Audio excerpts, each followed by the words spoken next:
Olimpiade Tokyo 2020 ditunda karena COVID. Dan ketika banyak dengar pendapat di Tokyo beberapa saat yang lalu, ternyata banyak yang komentar bahwa Olimpiade Tokyo sebaiknya digeser lagi, tidak diselenggarakan di tahun ini, di tahun 2021. Bahkan ada yang mengatakan menggesernya ke London. Wali kota Tokyo, Yuriko Koike, menggebrak meja. Dia mengatakan bahwa COVID bukan menjadi kendala, tetapi menjadi melakukan apapun dengan cara yang baru. Yuriko tetap bersikukuh akan menyelenggarakan Olimpiade di tahun 2021 ini. Dia akan berusaha sekuat tenaga Olimpiade tetap aman. COVID harus ditaklukkan. Yuriko patut dicontoh di dalam membangun ekonomi, wisata, dan menjalankan protokol kesehatan yang murah, cepat, dan efektif. Olimpiade Tokyo akan jadi etalase perjuangan melawan globalis COVID. Melihat perjuangan Yuriko, bagi saya manusia unggul bukan takluk dan mengikuti, tetapi melakukan sesuatu yang baru dengan cara baru, dengan pikiran yang baru. Old mind itu kuno, tidak akan menyelesaikan masalah pandemi ini yang dianggap hanya masalah kesehatan. COVID adalah economic toolnya globalis. COVID adalah political toolnya globalis sejak awal. Political dilawan dengan geopolitik. Masalah ekonomi dilawan dengan geoekonomi strategi. Sekali lagi kita bertanya, punyakah grand plan nasional menyelesaikan masalah pandemi selain menggunakan vaksin? Bagaimana membangun ekonomi dari -2 yang terburuk prestasi pejabatnya semenjak krisis 98 menjadi positif sesuai dengan cita-cita kampanye 7% plusnya? Loh, kok diem semua sih? Kalau gitu kita lanjut. Kita lanjut dengan memberikan fakta lain lagi. Ukuran sukses salah satunya adalah dengan memperlihatkan data fakta. Kita lihat data fakta. Zaman Pak Harto lengser, GDP per kapita nasional sekitar angka $800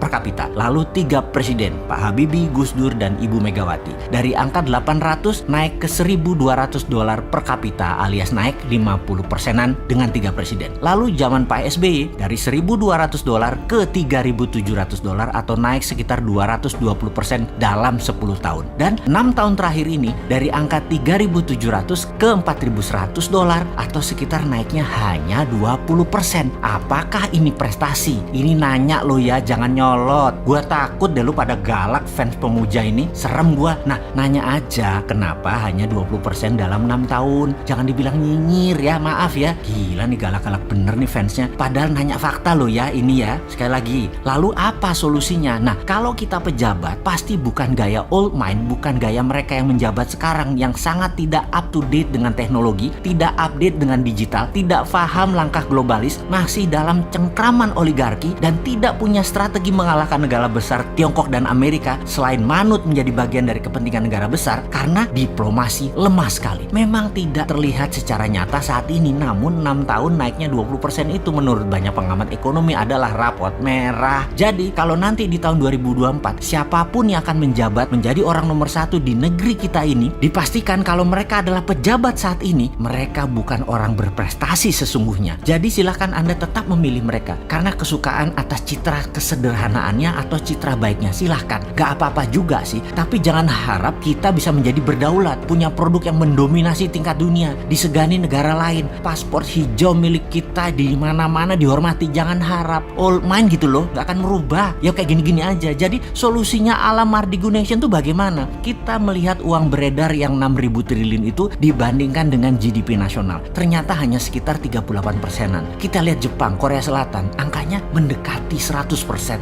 Jadi dalam Mardigu Nation yang dilakukan adalah mencetak 6.000 triliun uang baru rupiah yang akan dibagikan ke UKM dengan syarat punya aset produktif senilai 1, maka akan dapat pinjaman tanpa bunga 5 tahun senilai sampai 3 kalinya. Misalnya aset produktifnya 500 juta, maka pinjamannya tanpa bunga bisa sampai 1,5 miliar yang dikembalikan dalam 5 tahun secara cicilan tahunannya. Dengan teknik sederhana ini maka digaransi 4.100-an GDP per kapita akan naik menjadi 10.000-an dalam 4 tahun dan membuat Indonesia menjadi negara produktif dan negara pasar terbesar dalam waktu cepat. Itulah new mind, memberikan solusi kepada old mind. Sebenarnya kalian ini masih mau sama old mind atau new mind sih?